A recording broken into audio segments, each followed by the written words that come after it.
Dober dan, hvala, da ste se nam pridružili. Pred časom smo tukaj gostili predsednika vlade in mu pokazali napredke na celičnih terapijah. Takrat smo še obnavljali oddelek hematološki oddelek in obljubili, da bomo to naredili za bolnike. Danes vam s ponosom lahko sporočamo, da smo ta projekt zaključili. Prenovili smo 21 kopalnic hematološkega oddelka. Mogoče se zdi to nekaj malega, vendar to je vzpostavljanje razmer, ki jih do zdaj v Sloveniji še nismo imeli. Torej vsi bolniki, ki se sedaj zdravijo na hematološkem oddelku, imajo možnost zdravljenja v bolj aseptičnih pogojih, manjšo verjetnost okužb. To je nekaj, kar si nekatere države še zdaj ne morejo privoščiti. Znanjem smo storili s svojim znanjem. Strošek je bil za UKC približno 400 000 evrov za 21 kopalnic, kar je tudi stroškovno gledano zelo učinkovito. Predvsem pa je to učinkovito v smislu, da mislimo, da smo s tem preprečili marsikatero okužbo in bistveno izboljšali kvaliteto bivanja bolnikov, ki do sedaj žal niso mogli naprimer se tuširati v teh kopalnicah zaradi možnosti klic, sedaj lahko živijo normalno življenje v tem dolgem času, ko ga morajo preživeti z nami v bolnišnici. Tukaj bi se rad prvo zahvalil profesor Zveru, ki svojom ustrajnostjo in argumentiranostjo podira vse možne meje, dokazuje, da lahko naredimo več, kot sprva mislimo, da je mogoče. Rad bi se zahvalil tudi svojim sodelavcem na investicijah, ki so z lastnim znanjem izboljšali razmere, kakršne so bile nam predane pred 10 leti. Takrat namreč nekatere rešitve niso bile optimalne, žal so se težave pokazale nekaj let po sami konstrukciji, tako da tudi ni bila možnost vnavčenja nekih garancij, ampak danes smo pametnejši in varnost je bistveno večja. Tako da, hvala, ko vas bomo povabili med nas in tu smo še enkrat za vas in za ljudi. Ja, dolgo se nismo videli, ne? Tako da bi že lahko skoraj pozabili, kako se pride do nas. Za nas je to velika stvar. Za nas je to velika stvar, tako kot je rekel docent Jug. Namreč končno smo brez teh ultrarezistentnih odpornih klic. Tako kot bi rekel, recimo včasih za uro, a je waterproof, ne, pred 30 leti, ko smo hodili v osnovno šolo, 50 pravzaprav, ko smo si kazali, moje pa waterproof, pa se je pod vodo. Tako smo zdaj mi bakterijaproof, ne, se pravi, imamo zaščitene, imamo varne kopalnice, varne napeljave, varno vse, kar je potrebno, da so naši bolniki tako, kot je treba. Zahvalil bi se še enkrat v prvi vrsti našim tehničnim službam, ki so naredili rešitve, ki so bile potrebne. Veliko dela so napravili, treba vedeti, da tukaj izkušenj ni, da je kar enega študija noter, pa naporov, pa lastne odgovornosti noter implementiranega. In pa zahvalil bi se tudi vodstvu UKC-ja, tako strokovnemu kot generalnemu direktorju, ki ste nam stali ob strani, da smo to lahko zrihtali. Tudi preselili smo se v prostore, ki so bili varni, tako da nam je uspelo bolnike nekje ne ogrožati. Pričakujemo normalno obratovanje zdaj z minimalnimi težavami glede okužb v dani situaciji in gremo naprej. Imamo pa še nekaj novih projektov.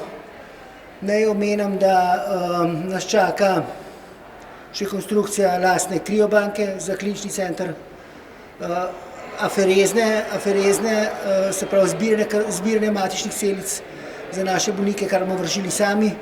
In pa ne nazadnje nameravamo tudi odpreti, sami izvajati paliativno oskrbo naših bolnikov, ki se bojo približali točki, kjer ne gre več aktivno zdravljenje, ampak nastopi paliativa, kar je v duhu današnjega časa, kot vsi dobro vemo. Tako da ne bom predolg, hvala vsem udeleženim, nam to res pomeni in gremo naprej. Lahko mogoče malo več poveste, koliko časa je trajala sama prenova in kako so v bistvu bolniki sploh se umivali do zdaj, v kakšnih pogojih se pravzaprav so se zdravili? Tega jaz ne razumem, kako se pošteno povedan. Recimo jaz se precej rad potim in rabim se tuširati. Včasih vsak ve tisti občutek, ko si ves lepljiv. Kako so to zdržali naši bolniki, je za mene herojsko. Noben se ni pritoževal namreč. Mi ni jasno, kako in bi se jim res zahvalil, ker vem, da jim ni bilo že zaradi neumivanja, je bilo presneto težko. Jaz dvomim, da bi bil toliko discipliniran, če imam tam tuš, da se ne bi šel tuširati. Oni se niso, jaz po moje bi se, ker sem nediscipliniran. Lahko. In res, to je tudi meni misterij. Umivali so se s krpicami, papirnatimi brisačkami. Jaz bi jih porabil mogoče enih 5 vrečk naenkrat. Pa še, verjetno bi se skozi samo udrgnil s tistimi krpicami, če bi ležal v tisti sobi. Ne. Tako da res, bolniki so bili na udaru zadnje leta in mogoče pa tudi zato, ker mi z njimi sobivamo, jih imamo za partnerje in verjetno so bili tudi zato do nas prizanesljivi, ker imamo odličen odnos. Koliko časa je trajala ta prenova in ali so bili zdaj že na oddelku? Ja. Vse je tako, kot mora biti. Vsi so na oddelku. Prenova je trajala, mislim, da koliko 4 mesece okvirno, nekaj takega. Mene je minilo kot keks.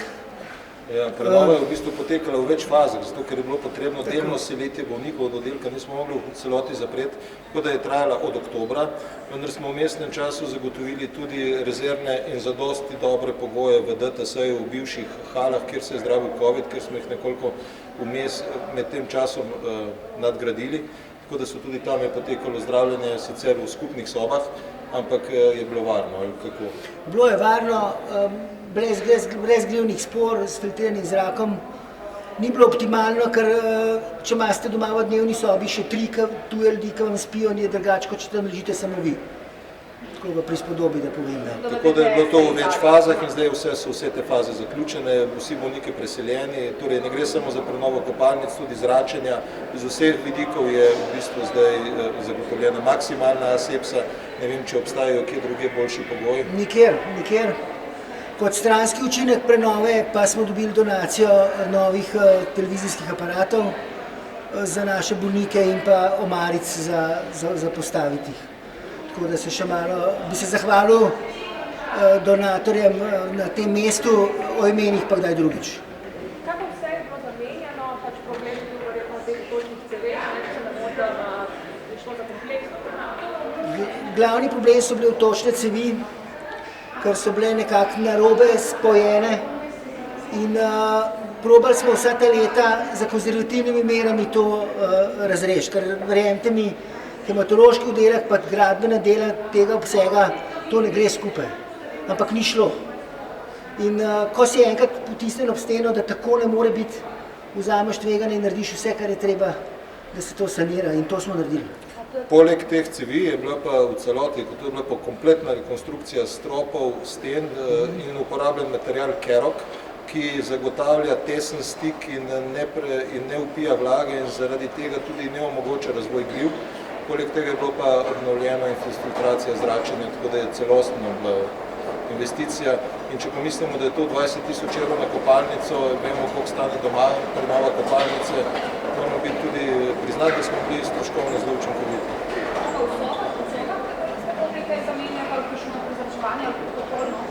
Umivalnike smo ponekod odstranili tam, ker je bil slepo črevo, probali optimizirati vodno oskrbo, grelnike in take stvari. Vse, kar smo, tako da smo praktično denovo in večkrat na testiranje so pokazali, da smo negativni. A to ste imeli z legionelo problema ali s kakšnim bakterijam? Legionela je še človeku prijazna, bi rekel.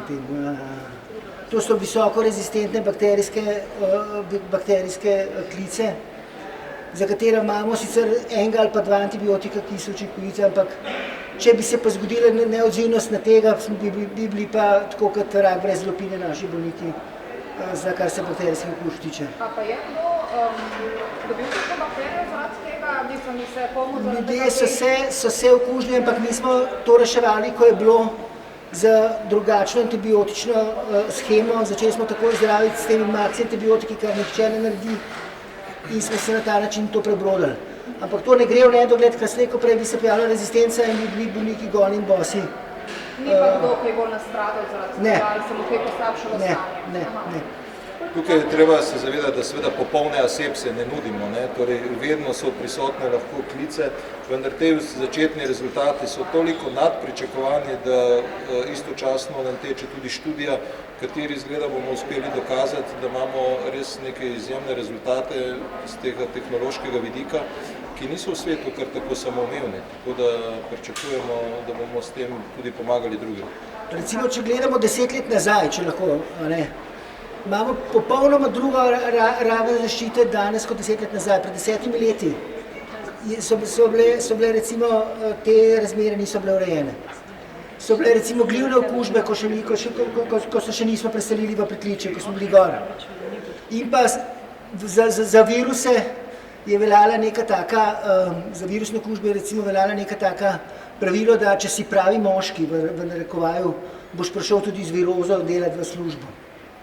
Ne, in danes temu ni tako, vse se je spremenilo in do okužb imamo res 110% odnos v smislu, da preventiven na vseh ravneh. Ali časa so trajale te težave, koliko časa se pacienti niso mogli tuširati? To zdaj težko povem, ker je zelo dolgo, odkar se spomnim. Ampak odločitev je bila res težka. Vedeti morate, recimo je prišel nekdo, ja, imamo to in to kemično sestavo, s tem da se rešiti na ta način. Pa smo probali reševati tako. Pa je minilo spet nekaj mesecev, da smo ugotovili, da nismo naredili nič. In tako naprej. In potem tudi so bili problemi s selitvijo. Kam dati te bolnike? Ker jim mora zagotoviti varnost, neke minimalne pogoje. In dokler ni prišlo do te situacije, kot je zdaj s prenovo, se to tudi ni dalo reševati na neke na druge načine. Najlepša hvala, a lahko tukaj še seveda Slovenija že kar nekaj časa čaka. Ja, pa tudi potem ven iz kadra gledate brez zamere, pa potem težko postavimo. A lahko vi še kaj poveste o tej študiji, ki ste omenili na kratko? Mogoče bi povalo poštral sem, ampak to so zdaj, veste, mi ves čas kontroliramo razmere, jemljemo brise, ta vzorce zraka, vode in te vzorci kažejo zaenkrat izjemno dobre rezultate, torej negativne prisotnost teh klic. Zato smo to začeli obdelovati na način, da bomo iz teh podatkov prikazali to v študiji, ki ima jasno metodološko osnovo in dejansko ugotovili potem empirično, ali je takšna tehnološka rešitev res neka nadgradnja sistema. Kot pravim, tudi v svetu ni črno-belih rešitev, vsi imajo težave in mogoče smo s to rešitvijo zdaj neki nov korak naredili. Naj povem, mogoče za spomin. Pri nas 2 leti na naši kliniki hematologiji ni bilo covida, ker smo vse brisali, ker smo imeli striktni nadzor, tako kot nikjer drugje v državi. Smo bili 2 leti covid-free obdobje. In tisti, ki išče, brišemo vse viruse, bakterije, glive, ta najde. Imamo veliko bolnic v Sloveniji, ki bi rekli, mi pa tega nimamo, v redu, koliko ste testirali? Nismo. Tako da, kdor išče, ta najde. Torej, mi ne potiskamo glave v pesek, imamo najbolj občutljive, najbolj ranljive bolnike in upamo, da jim zdaj nudimo maksimalno, kar lahko v tem trenutku. Bomo pa vedno boljši. Koliko pa je nekaj bolnikov trenutno? Samo to, da se realizuje. Poln oddelek. Koliko? 10 plus 14 je 28 do 30. V različnih stopnjah Zdravljenja, ki potrebujejo te posebne razmere. Hvala lepa. Najlepša hvala, zdaj bi vas pa vse povabila, da tudi formalno otvorimo oddelek, pa potem si stvari posnamemo. Zdaj bo